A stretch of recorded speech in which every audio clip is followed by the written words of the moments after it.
Hey everybody, your friendly hospitality Glenn here, and I am at Baha Mar for the G6's annual conference with, pleasure to say one less word, President and CEO Julie Arrowsmith of G6. Congratulations for being de-interimed. I know. No, it's exciting. It's really exciting, and what a great conference. I mean, the atmosphere is just electric. Everybody's really excited to be here. First of all, I don't know if I would do it in such a terrible location. But that definitely helps. This is when you have absolutely a beach, incredible. It makes everything better, right? It sure does, and it's exciting to be able to celebrate what you all have been going through. You know, personal congratulations to you again, and congratulations to the brand for over this last year really finally moving to a fully franchised model. Yeah, you know, it's been a journey, right? Yeah. I would have thought that since we already franchised and we had been selling some hotels to our franchisees that it would, you know, just kind of, you know, be a simple transition. It's not. It's actually, it was complicated, but it went really well. And I think what we've learned is that, wow, there were some things that we could do even more for our franchisees than what we had been when you kind of have that distraction of owning hotels as well. That's interesting. Yeah. So how do you have to reframe everything in order to change stuff? Because when you have a company with 60 years of history and 35 of franchising, you really had that ownership mindset baked into the company. Yeah. And one of the things that your company has is some of the longest running employees I've ever seen. So how do you go about making that change fundamentally as a business and culturally as well? Yeah, I think it's one of those things where you kind of shift your perspective so that you're really doing more of a, you know, let me explain it to you in terms that that help you as a business owner versus, okay, you're an employee and I'm going to tell you what to do, right? And yet I will say that owner operator mentality and I say mentality, that expertise has actually served really well, because instead of just being kind of on the fringes of generally knowing the operations, our guys know the operations. So when they're talking to a franchisee, that expertise comes through. It's like, no, I can really tell you how to help your labor model. These are things that we did really well. And so, you know, I think it's that part is really good, but it is more of a partnership versus a kind of employer-employee type of relationship. Yeah, for sure. So how does this better serve your franchisee base and corporate interests simultaneously? Yeah, I think that there's just things, data that we didn't capture, information we didn't keep up with because it was like, that's okay, you know, we're busy over here. Right. So, you know, as we talk with franchisees, I think we have a better sense of the pipeline as a whole. You know, what keeps them motivated from being a lead and moving through the pipeline to ultimately signing with us. I think we have a better handle on, you know, what are the most important support programs for them. You know, when we put the conference together, I think it's really important for them to be able to relate to us as, you know, as family. I mean, you've heard that term this morning, and we're going to be talking about that because that's really the whole, you know, theme of the conference, shining bright together. Which to me, and in your opening remarks, you were all about family, and we're really in this together. So, you know, again, I think what the messages I'm getting from going to this pure franchising model is that the company was split with its ability to move forward as it continued to grow. I think you said this morning you're adding over 100 openings this year, signed over 100 deals this year. Congratulations, Tina and the team on that one. So you're really ramping up and becoming bigger and bigger. And as you continue to grow, you probably had to make some decisions in order to be able to focus more meaningfully in one direction. Yeah, totally. And I think, for example, here's I think one of the best examples. We're really more dialed into taking information that we have, finding out where our target markets are that we want to be at, and sharing that with our franchisees. That's going to be a big focus as we go forward, so that they're not, I mean, I've talked to so many franchisees. We're ready to grow. We want to do another Motel 6. We love Motel 6 and Studio 6. We just don't know where to go. And so I think we've got to do a better job of making sure that we can show them, look, this is where we want to be. This is where we think you'll be most successful. Getting that information connected. I agree. And looking at the wider industry, a lot of companies have had success by better partnering at that initial phase of I want to develop, as opposed to coming in 3/4 of the way in. That's right. I've already got a property and I'm just ready to put a flag on it. Right. Absolutely. I think there's a lot of opportunity there. Plus, you know, to throw it back to that theme of family, that has more of that we're in this together kind of spirit. That's exactly right. Yeah, I think that you help each other at whatever point in the process you're in. So whether it's I'm trying to find a hotel, or I've got 10 hotels and I'm trying to, you know, wrestle with insurance issues or, you know, property tax issues. So yeah, I think that's the biggest learning that we've had, is that there were just a lot more opportunities to support than we ever really tapped before. Right. And we're getting there. I'll tell you, I'm having a lot of fun at this event because it feels like a family reunion. There's a lot of hugging and kissing going on. There is a lot of hugging. A lot of spontaneous dancing too, which I haven't seen at too many events. I'm telling you, our franchisees know how to party. Yeah. I mean, in the evenings, and that's what I love about all of us being kind of in one place together, because after the events, all the formal things, everybody's gathering in the common spaces, and they're sharing, and not just about their hotels. I mean, they're sharing about their families and their friends, and I want you to meet this, and here's my kids. Yeah. I've met more generations. I think that's amazing. Here's a franchise owner. I want you to meet my son or my daughter, and they're getting into the business, and they're so excited and inspired. Totally, and that's another reason why I love it being here at Baha Mar, because it's big enough to support the 1,100 hotels and their families, etc. 1,400 hotels. 1,400 hotels. Sorry, thank you for the good correction. Gotcha. A lot of people will be like, I got to check with the PR person to see how many hotels we have. No, boom, boom, boom. Yeah, 1,400. Amazing.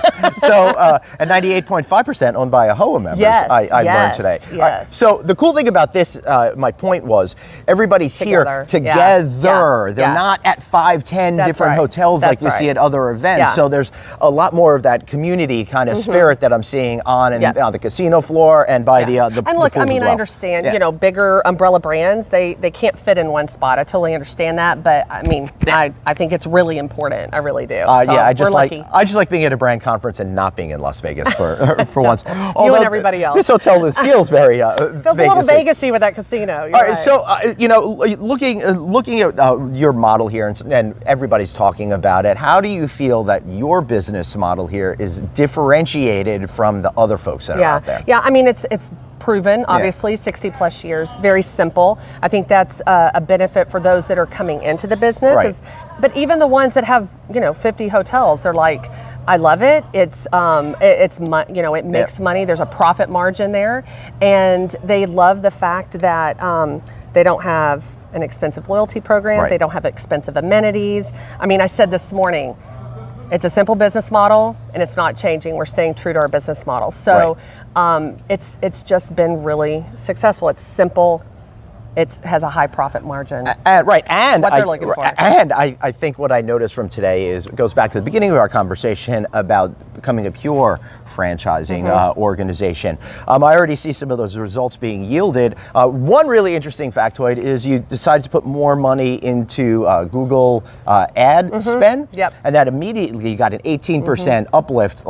Boom. Right. These are some of the things now you could concentrate on to really give that value where it's needed. That's right. There was a lot of data. I mean, we all have a lot of data, right? And I think there was the problem is we have so much data, we sometimes don't know what to do with where do you start? Right. What's the most relevant data? Yeah. And so I think that the e-commerce team, commercial team really did a great job of coming together and not being possessive of their area. Like, well, I want the dollars over here and I want the dollars over there. Well, that again goes back to that family. Yeah, totally. And so you have to come together and really look at it and say, what's getting the best return? Now, that's going to change, right? This year, this is what works really well. I think as years, as we continue to look at the programs, we'll see where we need to shift. We're constantly shifting. So, but yeah, the search, paid search, meta search, all of that was, just having some really great returns. That's interesting. And the mobile app. Constantly shifting, right? So in this context, it's a real positive, because when it comes to whatever's going on and how consumer behavior is,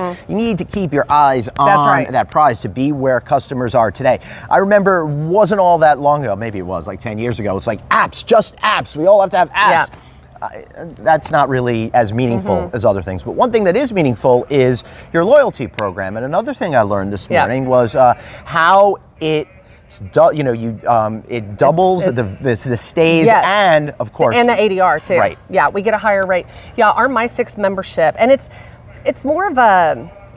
It's not really a loyalty program, so there's not a fee process associated with it, which the franchisees love. But it is a great way to garner loyalty and have some discounts associated with it, to have certain perks associated with it. We've partnered with companies so that as you go onto the site, you can get coupons or some things for relevant partnerships around when you're staying in a Motel 6 or Studio 6. So I think we've kind of bridged it. We've met the best of both worlds, right? Of a loyalty program, but not a loyalty program, and a little smart marketing move. What I really like, I'm a big fan of consumer behavior and understanding human psychology.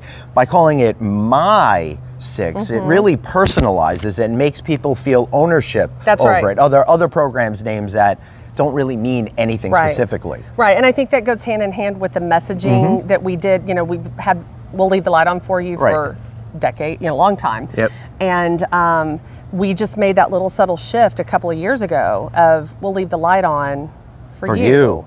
Yeah, check our video with Tom Bodett with that meaningful pause put in that's there. Right, yeah. That's right. And so I practiced with Tom. Yep. And so, but it's a constant theme, and it's authentic through the entire brands. Sure. So what do you think is going to happen over the next year? What are your goals that you're setting here today that we could come back a year from now and say? And you're going to quiz me and here we go. Absolutely. I'm taking double notes here. Gotcha. No, I think we're going to continue down the path that we're on. I think that the technology investments that we've made this year will continue on to next year, because it is important, now that we're a fully franchised brand, that the communication with our franchisees is smooth. And so we put a platform in place this year. We're continuing to expand it through the balance of this year and the next. And that's where they'll get all their information, property reporting, training materials, operational support, communications, et cetera. I think that's really critical. It's kind of a franchise 360 view. And that helps us internally too, because when you have so many owners out there, we need to be able to quickly access information in a more efficient way. And it'll help, kind of both sides of the coin. Yeah, and that's really the future of it. Again, it goes back to that data component and understanding what your franchisees needs, how to better leverage that information in order to get people's attention to stay at the hotels, and better ways to make guests want to connect. One other thing I liked is your first ad for Studio 6 that was focused on trades people. Yes, they're our bread and butter. Yep. I mean, they've been with us all along, and they were the ones during COVID that were still out there working hard. And I think I've seen a lot of commercials with different industries that really want to give props to the trades, and they deserve it, and we want to be there for them as well. So I love that commercial. And it's funny, the old commercials would be more kitschy, funny and everything, and I love the humor. And Tom Bodett, we still have some ads that have his humor in it. But I do like, kind of getting to that meaningful aspect. And to me, that cut right through to we're celebrating you. It had the same spirit as some American beer ads we see, Yay America kind of vibe about it. But in this case, it's Yay You, because you're the ones that are building our living world. Yeah. So that was really a fantastic part of it. Yeah. And I just love that Tom Bodett's been with you guys for so long. Oh, I know. He's fantastic. I was talking with him yesterday. He's here with his family.